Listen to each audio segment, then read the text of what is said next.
Hi, organic கெமிஸ்ட்ரியில் நாம mechanism படிக்கிறோம். But mechanism படிக்கிற போது ஈக்குவேஷன்ஸ்க்கு மட்டும்தான் நம்ம இம்பார்ட்டன்ஸ் கொடுப்போம்.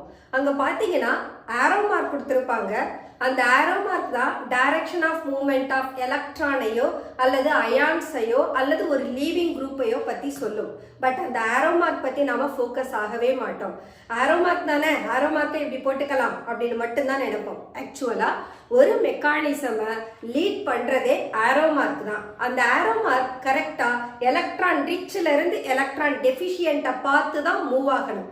ஆரோ ஹெட் எலக்ட்ரான் டெஃபிஷியன்ட் குரூப்ல இருக்கணும். ஆரோ ஸ்டார்ட் ஆகிற இடம் எலக்ட்ரான் ரிச்ல இருக்கணும். எலக்ட்ரான் ரிச்ன்றது ஒரு ஆட்டம் மேல லோன் பேர் எலக்ட்ரான் இருக்கலாம் அல்லது நெகட்டிவ் சார்ஜ் இருக்கலாம்.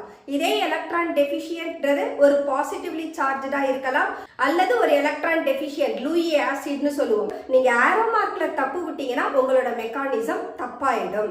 ஒரு எக்ஸாம்பிள், எத்தனால்ல இருந்து ஈத்தீன் ப்ரிப்பேர் பண்றோம். ஆக்சுவலா இது டீஹைட்ரேஷன் ஆஃப் ஆல்கஹால். இங்க பாத்தீங்கன்னா இந்த ஆல்கஹால்ல இருக்கிற ஆக்சிஜன் மேல லோன் பேர் எலக்ட்ரான் இருக்கும். இது எலக்ட்ரான் ரிச்.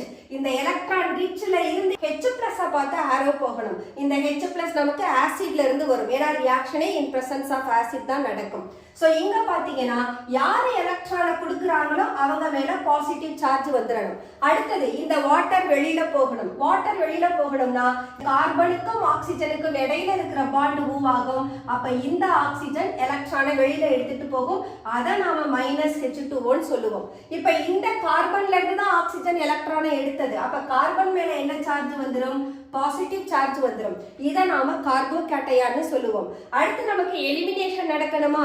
எலிமினேஷன் நடக்கிறதுக்கு இந்த கார்போகேட்டையானுக்கு பக்கத்து கார்பனை ஆக்சுவலா as per procedure beta carbon சொல்லுவோம். இந்த பீட்டா கார்பனுக்கும் ஹைட்ரஜனுக்கும் இடையில இருக்கிற இந்த எலக்ட்ரான் இப்படி மூவ் ஆகுற போது இந்த H+ வெளியில -H+ போயிடும். உங்களுக்கு காம்பவுண்ட் ஃபார்ம் ஆயிடும்.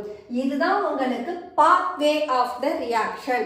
மெக்கானிசம்ன்றது ஆக்சுவலா பாத்வே ஆஃப் த ரியாக்ஷன். ஒரு ரியாக்ஷன் எப்படி நடக்குது அப்படின்றத எக்ஸ்பிளைன் பண்றதுதான். சோ இனிமேல் நீங்க மெக்கானிசம் படிக்கிற போது ஆரோ மார்க் எந்த டைரக்ஷன்ல மூவ் ஆகுது பிளஸ் அதனால வரக்கூடிய சார்ஜஸ் என்னென்ன அப்படின்றதையும் சேர்த்து கவனிச்சு படிங்க.